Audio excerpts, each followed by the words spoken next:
Bonjour à toutes et à tous, c'est Hermès, j'espère que vous allez bien, que vous avez passé un bon début de semaine. On est mardi, je posterai cette vidéo à 7h du matin, je la tourne entre midi et 2 de la veille. Donc je ne connais pas les mouvements du marché à l'ouverture de Wall Street, je ne sais pas si ce sera bullish ou plutôt bearish. Trois possibilités, toujours les mêmes, soit ça monte, soit ça baisse, soit ça fait rien, bien évidemment. On va essayer de travailler sur une potentialité qui pourrait se passer, qui ne voudra pas dire qu'on lèvera les bras en ciel et que ce sera gagné. Je répondrai aux dernières petites cryptos qui me manquaient, j'en avais 3 qui me manquaient. Donc je vais en parler, ICP, ALX qui voulait qu'on en parle, APENFT, c'est Thibaut qui voulait qu'on en parle, ASLX, etc. Et on se fera en fin de vidéo, je le promets, c'est que Koji2 qui voulait qu'on en parle par rapport au burn. Et lorsqu'on brûle les tokens, qu'est-ce qui se passe, pourquoi on fait ça, quel est l'impact sur le prix potentiellement. On va parler de tout ça, on refera un petit peu aussi d'order book, c'est très intéressant. On ira voir un petit peu des poches de liquidité, la chasse à la liquidité. Et j'ai une pattern, une espèce de fractal que j'aimerais vous montrer. Précédemment, ça t'était déjà arrivé dans une vidéo précédente où je m'étais trompé, je vous avais dit que je m'étais trompé. J'en avais beaucoup discuté avec vous. C'était il y a peut-être 3 semaines de ça. Et je revois la même pattern et je me dis peut-être que cette fois-ci ce sera la bonne, on en parle maintenant. Allez, je passe très vite et je vous invite à rejoindre le Discord des rois du marché. Le lien sera en description. À l'intérieur, une documentation. Des 4 rois qu'on utilise, c'est une stratégie de management, de risk management que j'utilise sur de l'investissement moyen long terme. N'hésitez pas à la télécharger, c'est une dizaine de pages, elle sera mise à jour dans les prochaines semaines. Promis, on essaiera de faire un petit peu plus joli, c'est très demandé, vous êtes beaucoup à avoir apprécié ce type de lecture. Donc on essaiera de la compléter, et on a le temps chez les rois, elle sera compliquée peut-être pour les 10 prochaines années, ça en deviendra peut-être un livre, qui sait. Donc pourquoi pas, et j'espère que vous serez là pour le vivre avec moi. Voilà, donc n'hésitez pas à la télécharger pour pouvoir vous en inspirer et trouver votre propre style de trading ou d'investissement moyen-long terme. On parle Bitcoin. Ça n'a pas beaucoup changé puisque j'ai fait la vidéo que j'ai postée hier à midi, je la fais dans la demi-heure qui suit. Donc on va regarder ça ensemble et je vais essayer de vous redonner une petite fractale qui est en train possiblement de se produire, parce que j'aime bien voir ce genre de choses, et on va parler un peu d'order book. L'order book, c'est là où en fait vous avez des ordres en limite qui sont placés sur les order book, tout simplement les livres de book, enfin ça s'appelle les livres d'ordre qui sont positionnés en limite, là où il y a des positions à l'achat ou à la vente qui attendent. Je vais me mettre sur Bitfinex, parce qu'il y a beaucoup d'ordres en fait qui sont déjà positionnés. On commence à voir en fait un agglomérat d'ordres en limite actuellement qui sont en train de ce qu'on appelle tapisser les order books pour pouvoir stopper le prix. Donc c'est clairement ce qu'on avait vu ici. Bon, ils avaient tous disparu ces ordres-là, donc on aurait pu très bien imaginer quelque chose comme ça, et puis il y a un effondrement, ça aurait pu être totalement possible, une accélération de la chute, ce qu'on appelle un panic sell ou un black swan un peu profond. C'est exactement ce qui s'était passé précédemment. Je vais y revenir avec vous, hop, juste là, c'est clairement ce qui s'était passé ici. Bon, ça a été arrêté bien avant ces précédentes structures en W bottom. Très bonne chose. Bon, ce que je suis en train d'observer, c'est autre chose. C'est qu'on est en train de vider les ordres de vente, mais à la vente cette fois-ci. Vous voyez ici, il y a très peu d'ordres en fait qui se sont positionnés. Il y en a beaucoup plus à l'achat qu'à la vente. D'accord ? Donc ce qui est possible, c'est qu'on réalise ce qu'on appelle un petit BART. BART, c'est quoi ? Vous savez, la tête de BART. C'est beaucoup utilisé sur beaucoup d'influenceurs. Vous avez ici la tête de BART. Derrière, vous avez le chapeau. En fait, c'est un BART inversé. Et derrière, ça remonte très vite.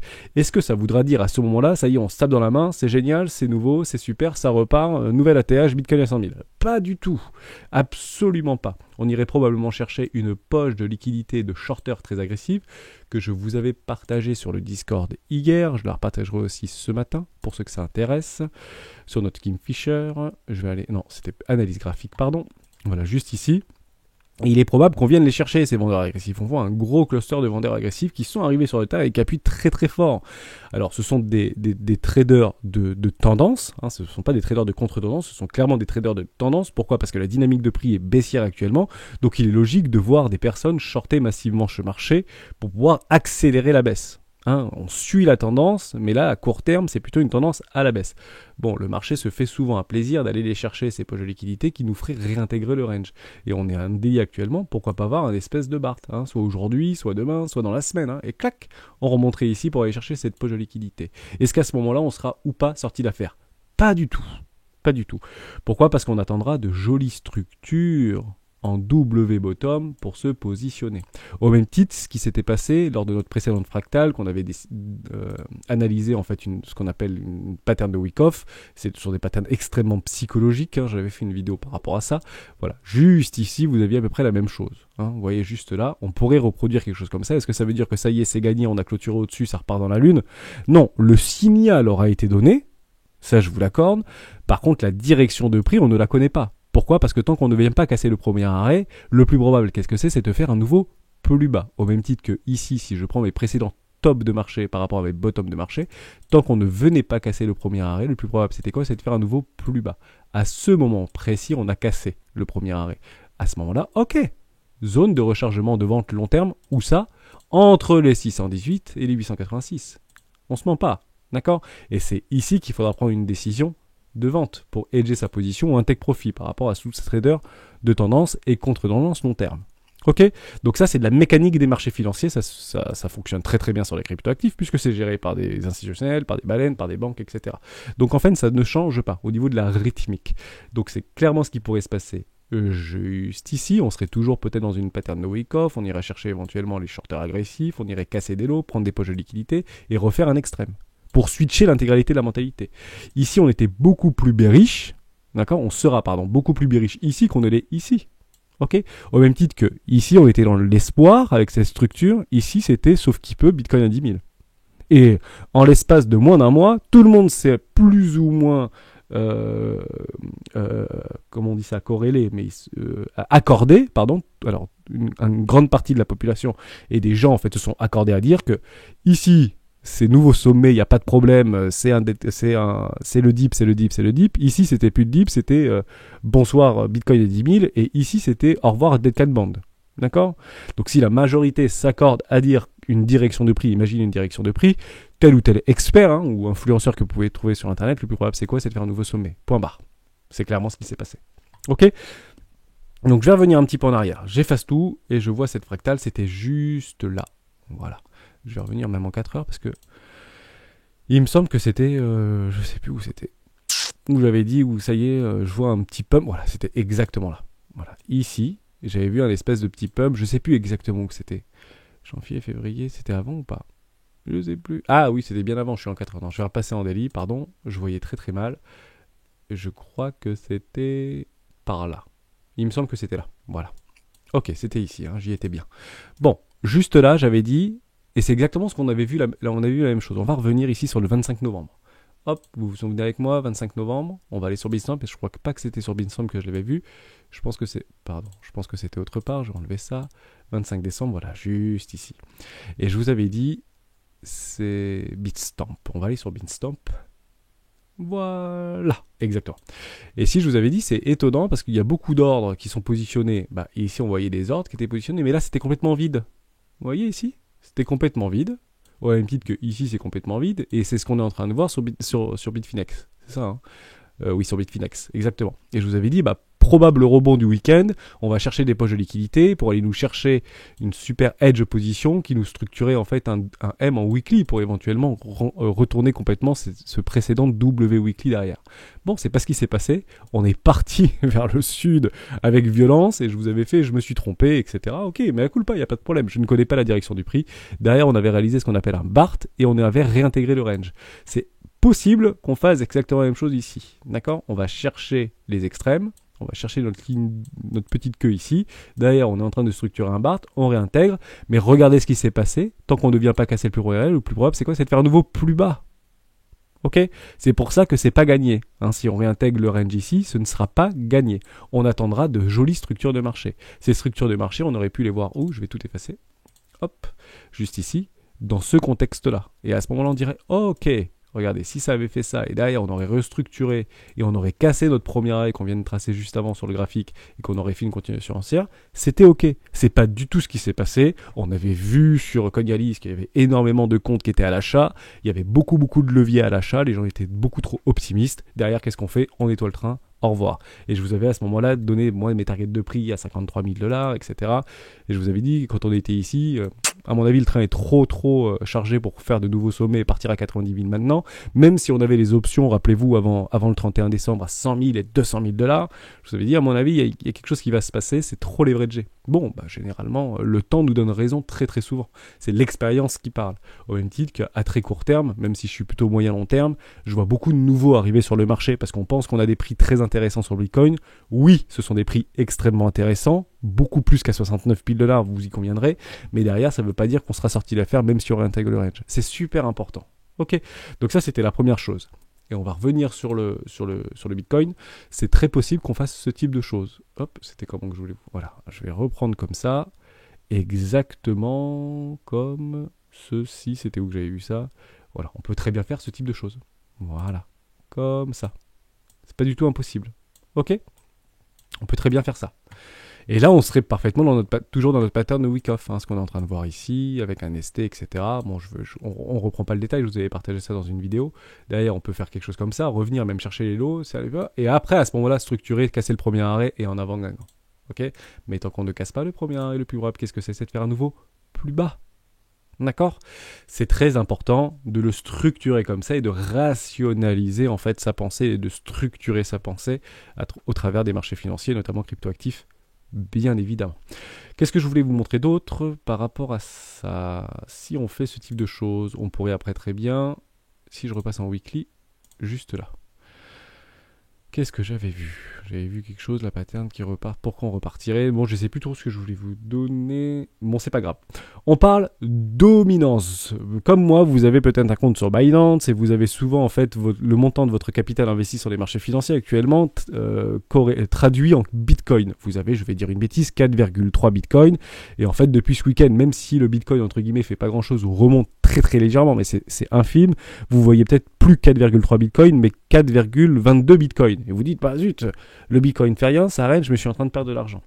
Je ne sais pas si vous vous rappelez, il y a une dizaine de jours, on avait fait une vidéo sur la dominance, dominance entre le Bitcoin et le market cap total. Donc ça veut dire que ici, si vous aviez du Bitcoin par rapport à ici, c'était peut-être mieux d'avoir des altcoins, parce qu'en fait, on voit la dominance par rapport au market cap total qui s'est complètement déprécié. Ok, donc le Bitcoin a perdu de sa valeur par rapport au market cap total. Plusieurs raisons à ça. Bitcoin moins fort, alt saison et une recrudescence et une multiplication des cryptoactifs qui se mettent actuellement et qui sont référencés sur TradingView, sur le market cap total, qui font mécaniquement baisser la dominance du Bitcoin. Bon, ceci étant dit, c'est une chose, mais Bitcoin n'est toujours pas sorti de son range. Ok, beaucoup s'accordent à dire que Bitcoin va encore perdre de sa dominance, retour du alt season, etc. Je partage cet avis-là, mais tant qu'on ne vient pas casser ce range, le plus probable, qu'est-ce que c'est d'aller chercher le haut du range. Ok, donc il est très probable que dans les prochaines semaines, vous voyez votre portefeuille d'altcoins se déprécier par rapport au Bitcoin. Et là, vous allez vous dire, bah Jude, j'aurais dû prendre du Bitcoin plutôt que prendre des altcoins comme VET, comme BAT, comme XRP, comme tout ce que vous voulez. Pas nécessairement. Pas nécessairement, pas du tout. Vous pouvez très bien rester altcoin, mais vous pouvez, si vous voulez, faire ce qu'on appelle des arbitrages sur le Bitcoin. Ça veut dire que si vous voyez des petites cryptoactifs où vous êtes rentré un petit peu sur le tard, vous êtes à break-even et vous vous dites, bon en fait ce truc je l'ai pris, mais je sais pas trop pourquoi je l'ai pris, c'est peut-être pas la meilleure solution, mais j'ai quand même envie d'être investi sur les cryptoactifs. Prendre du Bitcoin maintenant, c'est pas complètement délirant pour arbitrer sur du Bitcoin, parce qu'il est très probable de revoir une recrudescence de la dominance du Bitcoin pour aller chercher ce haut de range. Ok, donc on achète les bas de range, donc ça veut dire qu'on va se libérer de certains portefeuilles d'altcoins. Les capitaux naviguent au sein de ce marché. On voit qu'ils rentrent moins actuellement, même ils sortent légèrement, mais entre guillemets c'est quand même relativement, ça stagne relativement au niveau des mouvements de marché. Mais au sein même du cryptoactif et de la market cap, les capitaux naviguent, d'accord ? Et là on peut éventuellement prédire, mais on peut pas dire ça comme ça, on peut logiquement penser que il y a possiblement des altcoins, des capitaux qui se trouvent actuellement dans les altcoins, et notamment comme Solana, notamment comme Sand, là où ils sont relativement hauts, on est bien d'accord, et qui commencent à structurer des choses pas très très jolies, on en avait beaucoup parlé, venir massivement dans le Bitcoin pour aller rechercher le haut du range. Et puis derrière, on vendra les hauts du range pour pourquoi pas, après, aller dans le sens entre guillemets de la tendance et de faire de nouveau plus bas tant qu'on ne casse pas le premier arrêt. Ok, donc ça c'était important, donc pas d'inquiétude, mais il y a peut-être possiblement de faire quelques arbitrages. Si vous êtes surexposé sur Solana actuellement, on peut le reprendre très très rapidement si vous le souhaitez, par rapport à la dominance, parce que je crois que c'est pas très joli ce que nous propose Solana en ce moment. bien évidemment, on va aller sur FTX. Bon, voilà, structure donnée. Voilà, vous avez clôturé. Hein. Pour tous ceux qui sont sur Solana, la structure en M weekly a été validée. Ok, la bougie a été clôturée ici. Donc tous les rebonds maintenant sont faits pour être shortés. Pour ceux qui viennent de rentrer sur le marché et qui sont sur la Solana, vigilance absolue. On vient de clôturer un M-top en weekly et on vient de casser le premier 1. Et le plus probable, qu'est-ce que c'est maintenant? C'est d'aller faire un petit tour en zone de rechargement EcoClass sur Solana. Et je reviens par rapport à mon dominance, il est probable que des baleines prennent massivement actuellement des profits sur Solana, d'accord, et le mettent dans le Bitcoin. Pas forcément sortir du marché, mais arbitrer sur le Bitcoin. Ok. Et à ce moment-là, vous allez voir du Solana faire quelque chose comme ça, et derrière le Bitcoin, peut-être faire quelque chose comme ça. Et vous serez bien déçus. Et on va dire, je vends mes Solana pour acheter du Bitcoin. Surtout pas. Justement, quand le Bitcoin sera ici, c'est là qu'il faudra vendre du Bitcoin, et quand Solana sera ici, c'est là qu'il faut acheter du Solana. Ok, le marché est contre-intuitif. Ok, c'est très important. Donc je ne sais pas si on peut éventuellement commencer à prendre ses valises sur Solana. Blague à part, beaucoup de personnes vont commencer à prendre des profits sur Solana. Ok, c'est le plus probable. À partir de maintenant, c'est le plus probable. Je ne dis pas que ça ne peut pas faire quelque chose comme ça, d'accord?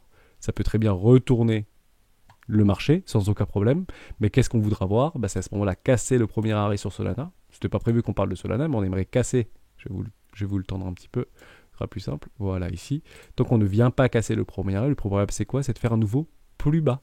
Ok, c'est pas parce que Solana remonte que c'est gagné. La structure vous avait été donnée. C'est très, très important. Au même titre que sur Bitcoin, on va y revenir tout de suite. La structure ici a été donnée. Donc, le plus probable, c'est bien sûr de faire un nouveau plus haut. Parce que la structure est donnée ici. On a retourné avec un W, on en a beaucoup parlé hier. Maintenant qu'on a fait un nouveau sommet, le plus probable, c'est quoi? C'est de faire un nouveau plus haut. Parce qu'il n'y a pas de structure de retournement long terme. Ok? Donc ça, c'est très très important. Maintenant, si cette pattern de Wyckoff, oui, c'est ça que je voulais vous dire, si cette pattern de Wyckoff vient à se matérialiser, on va tout simplement copier-coller ce qui est en train de se passer, juste ici, quelque chose un peu comme ça, par exemple. Voilà, on peut même le faire comme ça, d'accord? Donc on irait chercher là, regardez, hop, comme ça. Et j'envisage, on est d'accord que moi j'envisage une bougie là dans la semaine qui peut très bien revenir dans le range. Ok, on imagine cette bougie revenir. Derrière, on irait probablement chercher un extrême, structurer un W weekly au même titre qu'on a fait ici et se retrouver où? Au même titre que là, dans une zone de rechargement de vente logique. Et c'est là en fait qu'on se mettra à dire ok, il faut prendre du profit, un take profit, on allège les bacs, on se surexpose pas, ce sera pas le moment d'acheter et on est déjà dans la position, on fera un tutoriel là-dessus, ça m'a beaucoup été demandé. Je trace mon Fibo à la main, derrière on se retrouve probablement bien dans une zone de rechargement de vente long terme. Regardez, hop, on fera exactement la même pattern ici. Et là on pourra encore dire, et vous verrez, si la majorité des personnes, des influenceurs est bearish, et j'en vois de plus en plus qui sont bearish, à tort ou à raison, c'est l'objectif sur les marchés financiers, c'est pas d'avoir raison, c'est de gagner. Ok, on s'en fiche de savoir qui a raison et qui a tort. L'objectif, c'est de gagner. Mais beaucoup crieront à ce moment-là au delta demande. Et peut-être que ce qui s'est passé ici ne se reproduira pas ici. Peut-être qu'on ira vraiment faire un plus bas. Et à ce moment-là, c'est accélération du cours. Si on produit ce type de choses, on n'y est pas, mais je préfère vraiment prendre du recul avec vous parce que c'est des choses que je vois très régulièrement. Il faut tout simplement pas agir au moment où ce sera ici, même si beaucoup agiront à ce moment-là. On peut se prémunir lorsque le cours possiblement arrivera là-bas. Ok. À chaque fois, je suis un peu long sur ces explications, mais je pense que c'est important parce qu'il y a beaucoup de nouveaux qui reviennent et qui arrivent sur le Discord et qui arrivent sur la chaîne YouTube. C'est une très bonne nouvelle. Ça veut dire qu'il y a de l'appétence pour ce marché des cryptoactifs, même si on va regarder sur Google Trend, en fait, actuellement, tout le monde s'en fiche un petit peu. Vous êtes intéressé et c'est quelque chose qui vous hype aujourd'hui. Rassurez-vous, actuellement, par rapport aux yeux du monde, le Bitcoin, ça, c'est pas comme 2017. C'est pas la hype de 2017. Moi, je l'ai pas vu passer encore sur TF1. Ok? Donc, patience. L'investissement est un jeu de patience. C'est pas un jeu, c'est un travail de patience, bien évidemment. Donc ça, c'était important. J'espère que j'ai été clair sur le Bitcoin. On peut faire un tout petit tour, si vous voulez, sur Coinalyse. Ce qui serait probablement, et ce qu'on pourrait voir, et ce que je vous dirais à ce moment-là, je suis de plus en plus probable qu'on retrace fortement ce marché si on arrive dans une zone de rechargement. Je l'avais fait un petit travail juste avant de tourner la vidéo. Si on commence à voir ici notre BART prendre forme, on verrait très probablement un short squeeze. Ça veut dire que notre open interest viendra à descendre et reviendrait chercher ses lignes de coût. C'est probable. Mais si derrière, on commence à voir une accélération de la montée, qu'on viendra en zone de rechargement de vente, on est d'accord, entre les 55 000 et 60 000 $, et qu'on voit l'open interest augmenter, qu'on voit le ratio long short augmenter 90%, 95% de levier à l'achat, nos spreads réaugmenter de façon importante, d'accord, et notre funding augmenter. À ce moment-là, je vous dirai avec insistance, méfiance. Méfiance. On n'y est pas, mais je préfère vous prévenir. Parce que on va très probablement, si on commence à voir des choses comme ça, c'est Bitcoin à 100 000. D'accord ? Je préfère vous prévenir maintenant. Comme ça, on ne travaille pas les émotions, on essaie de travailler avec rationalité. Quelle est la différence entre maintenant, d'accord, et avant ce qui s'était passé ? Bah, c'est très simple. Entre ici, c'est exactement la même pattern. Regardez, vous voyez ici, là, ça baisse et derrière ça monte. Regardez, ici ça baisse et derrière ça monte. Boum, ça retrace. Boum, ça retrace. Ok, donc c'est ça qu'on voudrait pas voir. Et c'était exactement là, hein. On était remonté ici, il y avait une recrudescence des leviers, même si ici il y a eu beaucoup de shorters. Rassurez-vous, vous verrez des shorters hein, se montrer quand ça va monter, et c'est très probable qu'on voit quelque chose comme ça. Hein. Ok, on verrait vraiment le ratio long short commencer à s'inverser. À la seule différence de ce qui se passe ici, sauf si on va plus bas, hein. À ce moment-là, j'annule ce que je viens de dire. Mais ici, c'est que là, en fait, notre ratio de funding était nettement négatif. On était beaucoup dans le négatif. Donc là, on voyait bien qu'ici, il y avait beaucoup de shorters qui rentraient sur ce marché. D'ailleurs, on l'a vu, ce short squeeze qui était assez puissant. Un gros short squeeze. Et ça, c'est pas quelque chose que je retrouve. J'aurais vraiment aimé, en voyant cet open interest monter et ici, voir éventuellement une baisse de notre ratio, de voir du funding négatif. C'est pas ce que je vois. C'est pour ça que je me dis que malheureusement, la baisse n'est peut-être pas complètement finie et la mentalité n'est pas complètement switchée. Cela n'empêche c'est probable qu'on vienne à 48 500 $ assez rapidement et on n'aura pas gagné, bien évidemment. Voilà, j'espère que j'ai été clair là-dessus. Hein, il faut vraiment que les planètes s'alignent pour pouvoir rationaliser des investissements. Si les planètes ne sont pas alignées, c'est que du bruit de marché. D'accord ? Ce n'est que du bruit de marché, tout simplement. On retourne sur nos cryptoactifs et j'en passe quelques-unes, c'est super important. On voulait passer de ALCX et Tité qui voulait qu'on parle de ça. ALCX, est-ce que ça existe ou pas ? Sur Binance, etc. Oui, c'est sur Binance. Très intéressant. On y va. Ok, ça vient d'être listé. Très très intéressant. C'est listé. Ça se crache à tronc. Ça remonte et derrière ça rebaisse. Formidable. On va pas aller donc sur Binance. On va aller sur autre. Coinbase, à mon avis, c'est OKEx. Parce que OKEx, il aime bien. Ah bah non plus. C'est quelque chose qui vient. C'est un post ICO peut-être. On va regarder sur FTX. Waouh, vous voyez, bon, ça doit être un listage assez récent. On liste le token, derrière, on s'effondre. Mais bien évidemment, hein, c'est comme ça que ça se passe. On va aller regarder sur CoinMarketCap, on va aller chercher tout l'historique. Allez, on y va. C'est toujours comme... Enfin, c'est toujours... Non, c'est pas toujours comme ça se passe. C'est très régulier. Quand on liste un token sur les exchanges, derrière, ça se casse la tronche. Alchimix. On y va. On regarde. Actuellement, si vous achetez ça, vous l'achetez à 500 millions. C'est une micro-cap. On avait fait la vidéo de dimanche, hein, pourquoi pas 262 millions et 427 millions. Je ne sais pas si j'avais été suffisamment clair sur la vidéo de dimanche, mais on le reprendra ensemble. 61% des tokens ont été libérés. C'est bien, moi j'aime bien regarder les tokens qui ont plus de 50%. Hein, ça veut dire qu'il y a du vécu et qu'il y a du travail derrière. Bon, ça a été listé. Il faudrait regarder à combien étaient les ICO. Hein, si vous le savez, on pourrait regarder, peut-être que ça a été listé à 10 $, peut-être 100 $, on ne sait pas. Bon, bref, on vient de casser les précédents lots, en tout cas l'introduction sur le listage des exchanges. C'était 350 $, apparemment, d'accord ? Est-ce que c'était un ICO, un IPO ? J'en sais rien, on va dire un ICO. Derrière, on part dans la lune, et là, on retrace tous. Il n'y a plus d'acheteurs sur ce marché. Le seul truc qui me dérange sur LCX, et c'est là où je te dirais, moi, qui c'est qui m'avait demandé ça, pardon ? Tité, pardon. On vient de casser les précédents lots. J'aime pas du tout qu'on casse les précédents lots.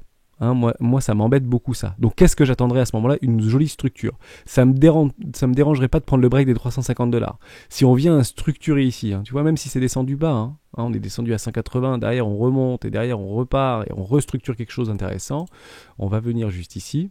Dans le sens, je vais passer en daily, hein, ce sera peut-être plus simple. Mais j'aimerais voir, voilà. On vient de casser les précédents. Il y avait un peu d'historique, j'ai pas vu, parce que peut-être qu'on n'est pas en daily, là. Si, on est en daily, donc ça vient d'être listé mars. Non février 2021 ? Ouais, bah si, mars 2021. Beaucoup de tokens ont été listés en mars 2021. Donc c'est relativement jeune, hein, d'accord, hein, on est un peu des guerriers, là. Hein. Donc derrière, ça s'est complètement effondré. Bon, bien évidemment, c'est pas ici qu'on achète. Hein, c'est pas quand Casper va être listé, c'est pas comme... si vous achetez du Casper maintenant, actuellement à 12 centimes de dollars, et que vous commencez à dire j'en ai pas acheté, le truc qui part comme ça, c'est quand il est listé sur FTX ou sur Binance. C'est pas ici que vous achetez du Casper, c'est soit maintenant, soit ici que vous achetez du Casper. Au même titre que Alchimix. Si vous n'êtes pas rentré ici sur Alchimix, et que c'est pas possible d'acheter ici, vous attendrez une zone de rechargement d'achat. Ok? On va le mettre à 0. On va le mettre à 0 parce qu'on va dire que ce truc a été l'ICO c'était 0, hein, parce que tout vaut 0, bien évidemment.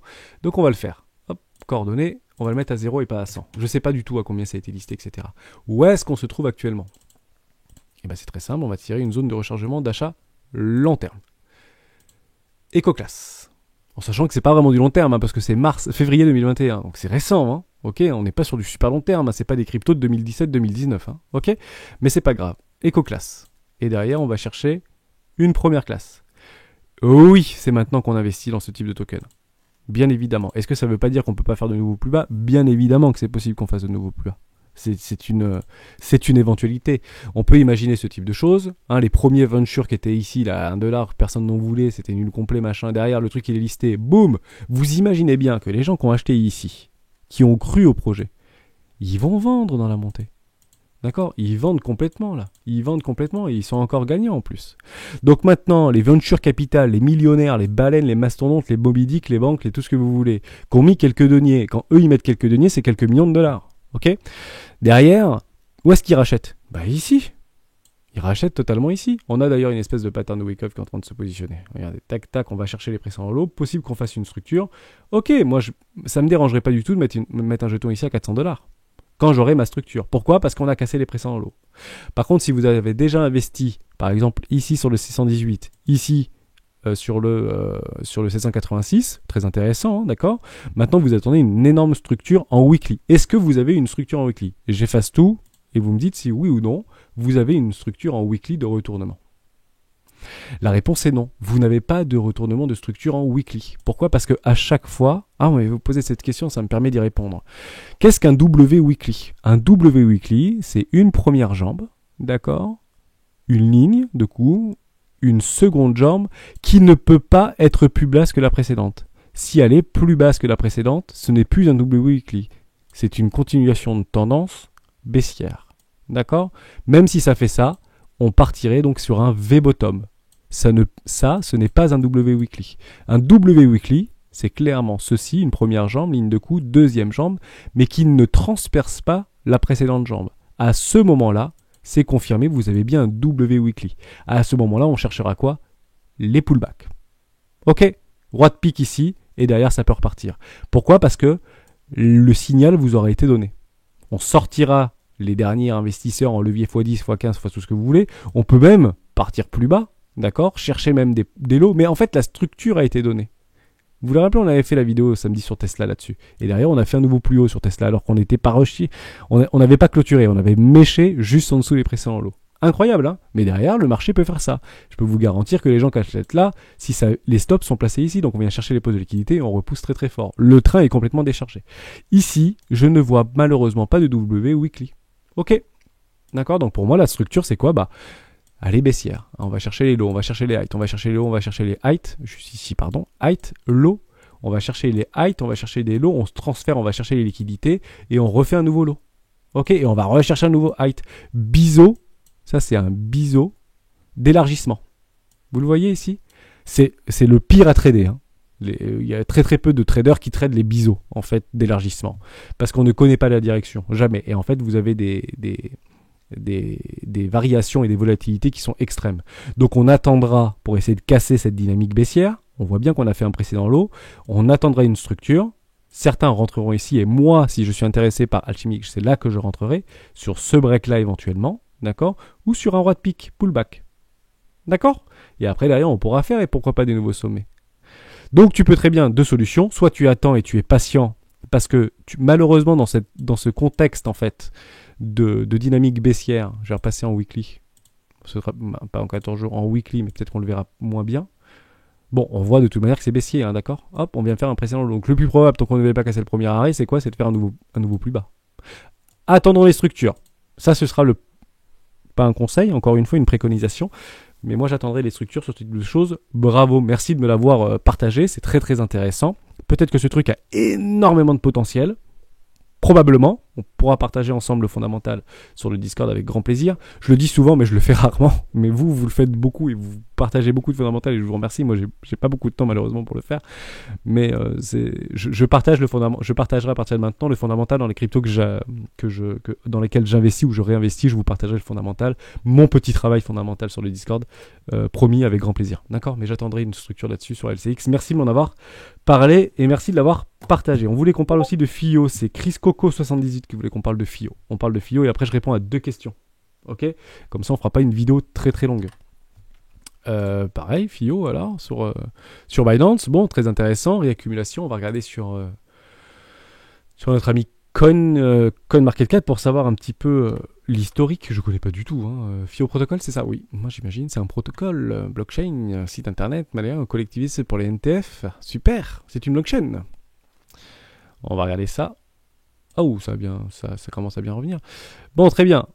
Très bien. Donc ça a été listé à 10 centimes. Derrière, ça va chercher un pic. Les futures capitales revendent. Derrière, ça va faire des mégalos. Est-ce qu'on a une structure en W ici? Non, parce qu'on a fait un précédent lot.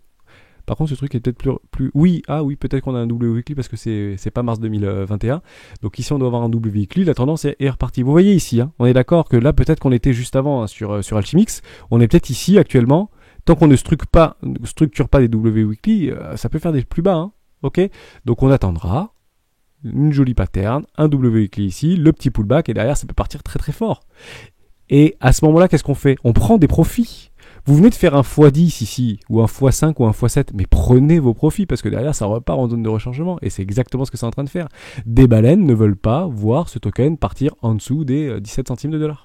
Ok, très très bon token. C'est clairement ici, bien évidemment, qu'on rachète. Par contre, vous avez une énorme structure ici en M-top en weekly. Vous le voyez très très bien ici. Est-ce qu'elle a été annulée? Oui, elle a été annulée parce que je crois qu'on a probablement... Il faudrait voir si on a clôturé ici en weekly. On va regarder. Est-ce que ça a été ou pas clôturé en weekly? Mais je crois pas. On va regarder sur d'autres exchanges si un Sandex, généralement, il y a un peu plus d'historique. Pas du tout. Ça, non plus. C'est pénible, il n'y a pas beaucoup d'historique sur VZT. Il n'y a pas d'historique. Bon, bref, je sais pas si ça a été clôturé alors juste précédemment, mais techniquement on le part à 0 celui-là, d'accord? Est-ce que je suis en première classe, etc. On fait exactement le même travail. Mettez 0, c'est post-ICO, il y a des gens qui l'ont acheté peut-être à 1 centime de dollar. Donc mettez-le à 0. Est-ce qu'on est bien en classe éco? Bien sûr qu'on est en classe éco, mais il y a une personne qui veut pas voir ce prix baisser plus bas. Ça, c'est vraiment dommage, mais vous voyez, ça marche pas tout le temps, les W weekly, etc. Ceci étant dit, il y en a un ici, la W weekly. Ah oui, je suis en weekly, donc c'est bon. Ça a bien été confirmé juste là, le W weekly. Magnifique. Bon, derrière, ça pousse très très fort. Soyez patient. Depuis là, on est dans un range. D'accord, on est dans un range. Donc les range traders, ils vont délimiter un bas de range sur une ligne de coup potentielle. Vous le voyez, j'ai pas envie de tout effacer. Juste là, on a bien travaillé cette ligne de coup, cette précédente ligne de coup, mais elle est ici en fait, la ligne de coup. On est quasiment venu la taguer. Formidable, on rentre dans une espèce de pattern de wake-off. Il y en a de partout des patterns de wake-off. On est bien d'accord, c'est très psychologique. Je vous garantis que personne ne veut acheter ici. FIO, Alchimix, personne ne veut acheter ici. D'accord? On peut très bien faire un nouveau lot, mais derrière, attendez une jolie structure et de venir éventuellement casser le premier arrêt. Notre premier arrêt, où est-ce qu'il se trouverait? Est-ce qu'il y a eu 57 centimes? Je vais juste regarder s'il y a bien eu des ordres à 57 centimes. Oui, 47. Bon. Est-ce que la mèche est valable ou pas? Est-ce qu'il y a vraiment eu des ordres? Je sais pas, mais on va la prendre quand même. Mais sinon, 47 centimes, c'était ici, quoi. Ici, il y a eu vraiment des ordres. Je vais plutôt prendre là. Je sais pas s'il y a eu des ordres. Je sais pas s'il y a eu des ordres qui ont été exécutés sur cette petite mèche-là. Ce n'est pas impossible, mais je la prendrai pas. Bon, derrière, on vient pile chercher les 786. Ça nous donne peut-être raison. Attendons une jolie structure ici. D'accord? Soyez patient. Mais vous pouvez très bien mettre un investissement là. Du moment qu'on ne casse pas les précédents lots. Les précédents lots sont juste ici. On est d'accord?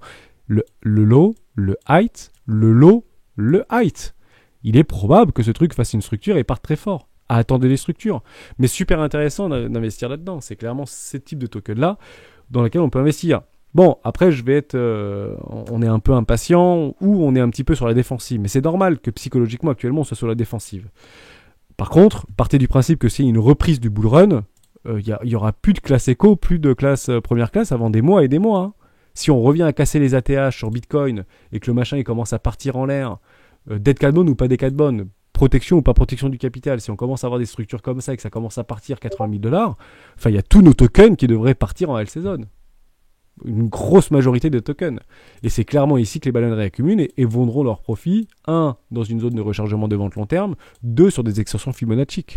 Vous retrouvez la vidéo du dimanche sur les Fibos de A à Z. D'accord? Donc c'est bien sûr maintenant qu'il faudrait charger les bagues.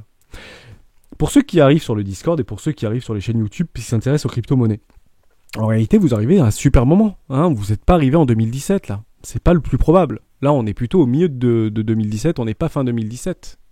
On a beaucoup pensé, en fait, pendant la reprise du bull run qu'il y avait eu l'année dernière, toute l'année 2021 ou début 2020, beaucoup s'est accordé à dire que ici on était au milieu de quelque chose par rapport à 2017. Hein, ici, on est à peu près ici. Beaucoup se l'est accordé à le dire. Bon, maintenant que vous voyez ça, mais on est peut-être toujours là-dedans, on est juste sur un retracement. Derrière, ça va partir en l'air. Il y a tous vos tokens qui vont peut-être partir en l'air. Je dis pas que c'est une certitude. Je dis que dans le contexte du marché actuel, par rapport à la morosité des marchés financiers et un petit peu sur la défensive, les minutes de la Fed qui sont un petit peu dévastatrices, qui poussent vers le bas de 3 à 4% sur les S&P 500 et sur le Nasdaq, ça nettoie. Il y a des valorisations qui sont extrêmement sur les valeurs technologiques américaines. Rassurez-vous, il y a très probablement qu'au même titre qu'en 2017 et 2020, Bitcoin n'a pas fini de dire son dernier mot. Hein. Et puis je peux vous garantir que s'il y a du Apple et de la valeur tech qui commence à partir sur des grosses patterns de retournement, comme on l'a vu sur AMD par exemple ou sur Amazon, si ça vient à se confirmer, qui vous dit que demain les valeurs de refuge, parce que ne nous trompons pas, pourquoi ça a fait des envolées de 1000 milliards de dollars au niveau d'Apple, etc. Parce que tout le monde achetait, et parce que du jour au lendemain, il y a des gens qui ont dit mais c'est une valeur refuge, les valeurs technologiques. Enfin c'est fou de penser ça. C'est pas du tout des valeurs refuges. Apple peut très bien être divisé par 2 en l'espace de 6 mois. Ce sont des valeurs extrêmement risquées. Et puis peut-être qu'à ce moment-là, on se dira, mais non, Apple, c'est une valeur risquée. La vraie valeur refuge, c'est Bitcoin, parce que Bitcoin va remplacer l'or. Bah, dites-vous que si la majorité des gens pensent ça, et les institutionnels pensent ça, ça va partir en l'air, le truc. Hein. Ok ? Je vous rassure, il n'y aura pas beaucoup de monde dans le train. Comme actuellement, il n'y a pas beaucoup de personnes qui chargent le train, là. C'est normal, il n'y a pas de structure, il n'y a rien. Là, on est plutôt en train de voir, et je vois plein de commentaires sur YouTube qui disent c'est minimum 30 000 pour que je rachète du Bitcoin. Pourquoi pas, si ça fait partie de votre plan, 30 000 $. Je dis juste que bon, c'est pas le plus probable. Hein, c'est juste qu'à un moment donné, il faudra des choses très intéressantes, des structures intéressantes qui devront se confirmer. Moi, ma question, c'est pas de savoir si ça vient à 30 000. Ma question, c'est de savoir si vous pensez acheter à 30 000, si le Bitcoin vient à travailler une zone de rechargement de vente et qu'il se retrouve à 60 000, est-ce qu'à ce moment-là, dans votre esprit, dans votre émotion, vous direz j'achèterai quoi qu'il arrive du Bitcoin à 30 000 ? Ok, c'est pas ici qu'il faudra acheter si vous voulez acheter du Bitcoin à 30 000. Attendez que ça revienne. Sauf qu'à ce moment-là, les gens qui achèteraient le Bitcoin à 30 000, c'est clairement pour un pullback et pour faire une continuation baissière. Pourquoi ? Parce que la structure aurait été donnée. Au même titre que Solana. Je peux me tromper sur Solana. Patience, et on verra si ça me donne raison dans 3 semaines. On refera un point sur Solana avec grand plaisir. La vidéo va être un peu longue, donc je finirai là-dessus sur les cryptoactifs qu'on voulait. On en a fait 3, c'est bien. Hein, je voulais parler de XRP, mais on en parlera demain. C'est pas très pressé, c'est toujours dans son triangle de compression côté XRP. Ça peut partir en l'air, mais ça partira peut-être pas en l'air demain, hein, je vous rassure. Donc on pourra en reparler demain sans problème.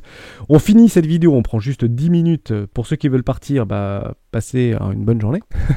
Et ceux qui veulent rester, c'est CodeJ2 qui voulait qu'on parle au niveau des burns, etc. Bon, je reprends les burns et on va se mettre sur Ethereum. D'ailleurs, Ethereum qui a fait un joli petit tag des 3000 $, c'était juste magnifique. Regardez, hein, c'est chirurgical. 2992 $. Et là, on commence à voir encore, ça commence à travailler un petit peu, c'est dur. Hein. Ah, et c'est difficile. Hein. D'ailleurs, la bougie n'a pas été... C'est très intéressant, ça. On fait un tout petit parallèle avant de commencer au niveau des burns. Ici, vous voyez, la bougie n'a pas clôturé. D'accord ? Donc, notre lot n'est pas confirmé. Hein. On est toujours sur un lot qui est plus haut que le précédent. Par contre, sur Bitcoin, d'où l'incertitude, j'efface tout, mais on a, sacré bon Dieu, clôturé juste là. C'est dur psychologiquement. Hein. On fait switcher les mentalités. Hein. C'est dû à quoi, ça, cette clôture ? C'est dû aux dérivés. Hein. Ok ? Hein, il faut vraiment, on peut encore aller chercher une mèche basse là, hein, sur notre Bitcoin et réintégrer très fort. Ok ? Tant qu'on ne vient pas sous ces lots-là et clôturer sous ces lots-là, pour moi c'est bon. Hein. Est-ce que la mèche est venue clôturer sous ces lots-là ? Pas du tout. Regardez. On se le remontre. Mais c'est pas joli. On a clôturé ici. Je fais un petit parallèle. Je parle beaucoup, je suis désolé, mais c'est super important. Vous vous rappelez, il y avait beaucoup d'influenceurs et moi aussi pour vous dire c'est bon, le signal a été donné. Pourquoi ? Parce qu'on avait clôturé dans la mèche et on avait fait une super vidéo il y a peut-être 3 semaines, un mois de cela en arrière. Hein, c'était dans les premières vidéos des rois du Bitcoin. Maintenant qu'on a clôturé dans la mèche, c'est super bullish, nouveau sommet 90 000. Et je vous avais dit, mince alors, et je revenais sur mon parallèle pour dire on est trop leveragé, le train est trop chargé, ça va être dur de monter, sauf si les périodes s'alignent et si Société Générale, BNP Paribas dit je viens d'investir 25 milliards de dollars dans le Bitcoin. Bon, à ce moment-là, je peux vous garantir que ça pète en l'air, hein, et tout le monde est gagnant, on se tape tous dans la main et on prend nos profits. Hein, les plus rationnels prendront leur profit, même si Société Générale met 25 milliards de dollars dans le Bitcoin, je dis pas qu'ils vont le faire, c'est une supposition comme plein de choses bien évidemment. Et on s'était dit, c'est bon, c'est gagné, le signal a été donné, nouvelle ATH et tout. Ouais, mais derrière on vient liquider et on vient décharger le train. C'est ça le plus probable, c'est que si le train est trop chargé, on décharge le train. Au même titre que si maintenant le train est suffisamment déchargé. Au même titre, ce qui s'est passé ici d'aller clôturer dans les mèches. Bah, si on clôture dans les mèches, on peut très bien voir un truc comme ça. Hein. Vous pouvez prendre exactement ça et le retourner.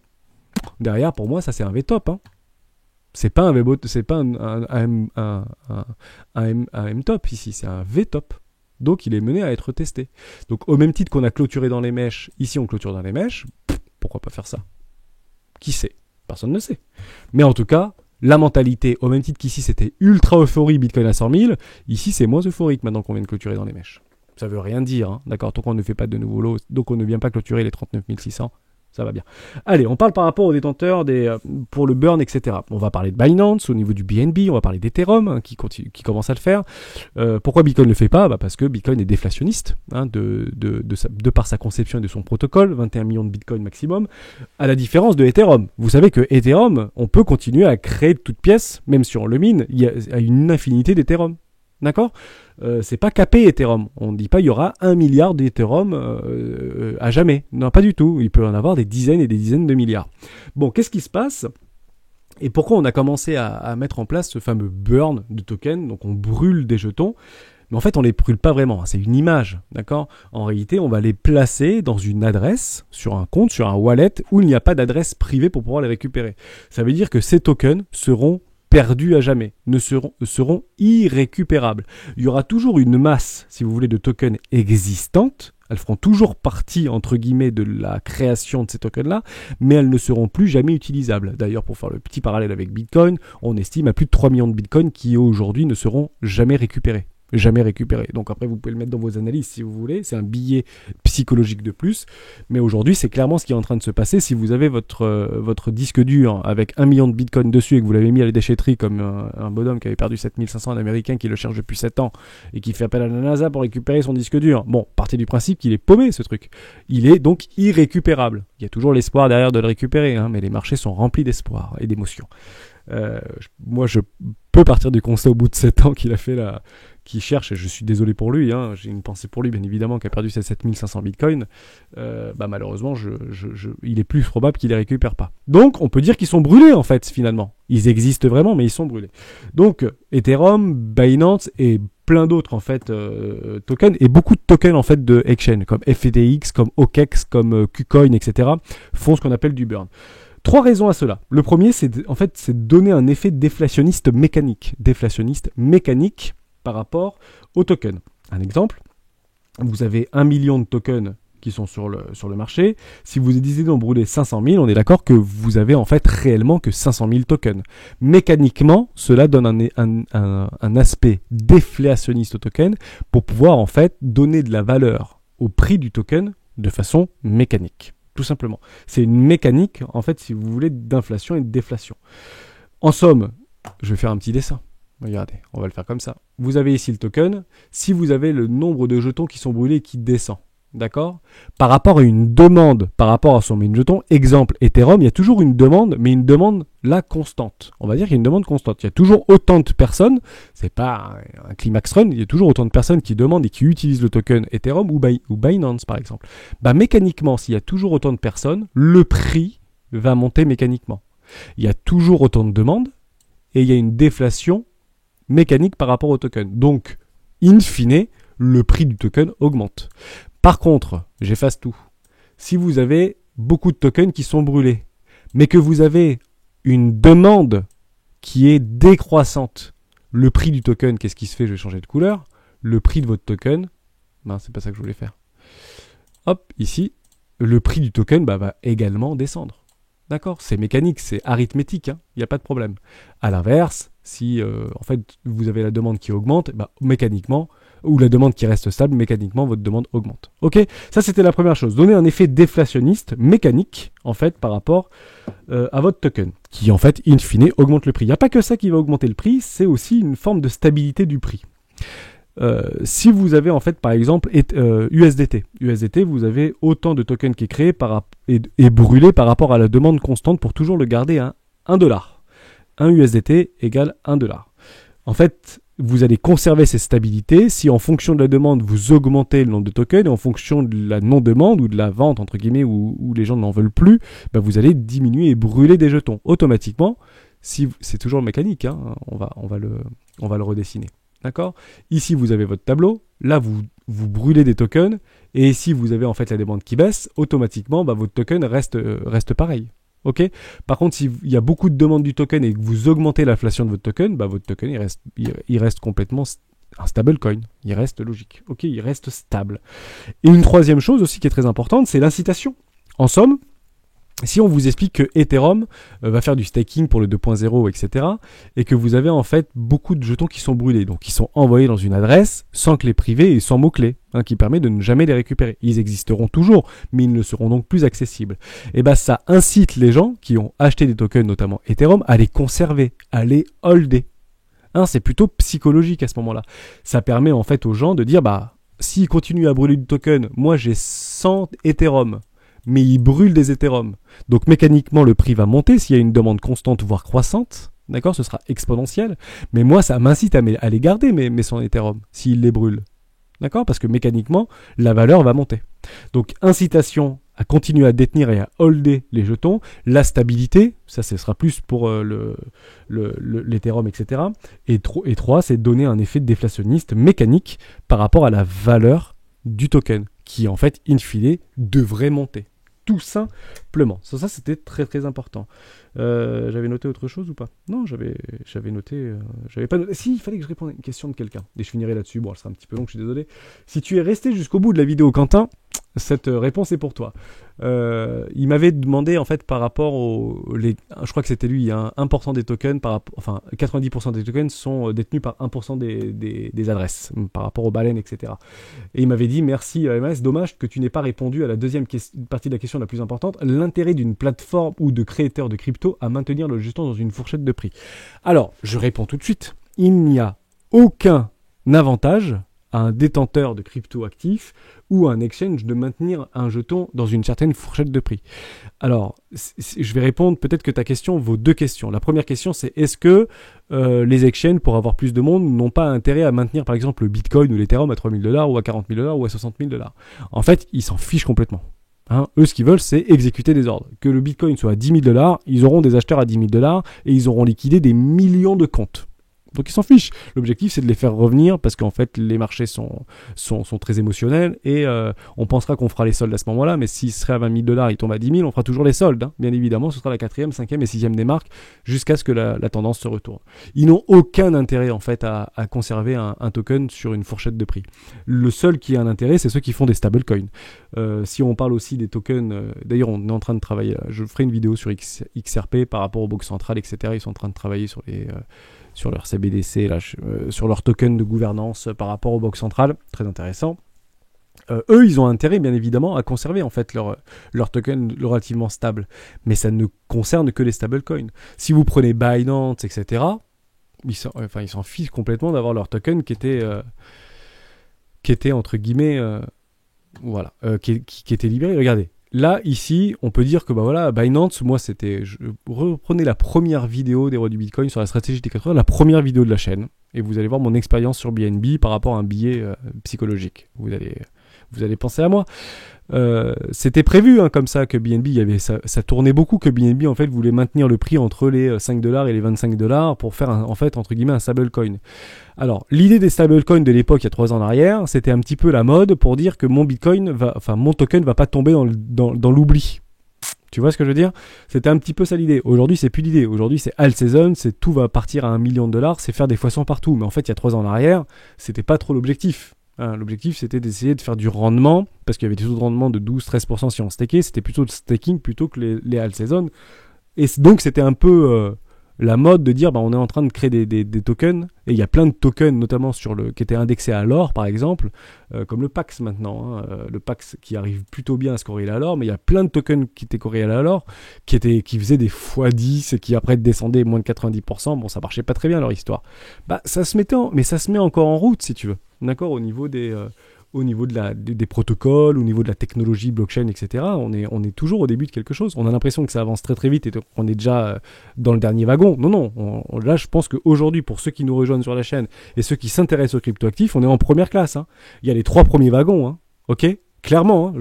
Moi, c'est un avis personnel. Je pense qu'on est tous en première classe et que c'est dans quelques années qu'il y aura les secondes classes qui vont nous payer, nous, les premières classes. Vous comprenez? Donc non, aucun intérêt à des tokens hors stablecoin et hors token ou ETF, etc. Mais on sort en fait de la tokenisation qui ont ce devoir en fait d'être corrélés à un autre token. Il n'y a aucune influence. Tout le monde veut voir les tokens partir à x100. Il n'y a pas de... J'espère que j'ai répondu à ta question. Et si tu vois des choses comme ça, n'hésite pas à le partager, mais c'est plus pour ceux qui disent nous on veut faire un token qui est valable entre ça et ça, c'est juste pour envoyer en fait des billets psychologiques supplémentaires, pour dire qu'en fait mon token ne peut pas partir en dessous des $1 700 par exemple, ni plus ni moins, d'accord? Mais c'est faux, hein, c'est complètement faux. Pourquoi? Parce qu'en fait les marchés ne sont régis que par une seule chose, la rencontre à un instant T entre l'offre et la demande. Ok? Tout simplement. Merci à toutes et à tous d'avoir suivi cette vidéo jusqu'au bout. J'espère que j'ai donné une explication relativement claire par rapport à ce burn et ces 3 principes fondamentaux. Il y en a d'autres, hein, des principes, vous les trouvez bien sûr sur Internet par rapport à brûler des tokens. Merci infiniment d'avoir suivi cette vidéo jusqu'au bout. On se retrouve bientôt dans une vidéo des rois du Bitcoin. Ciao.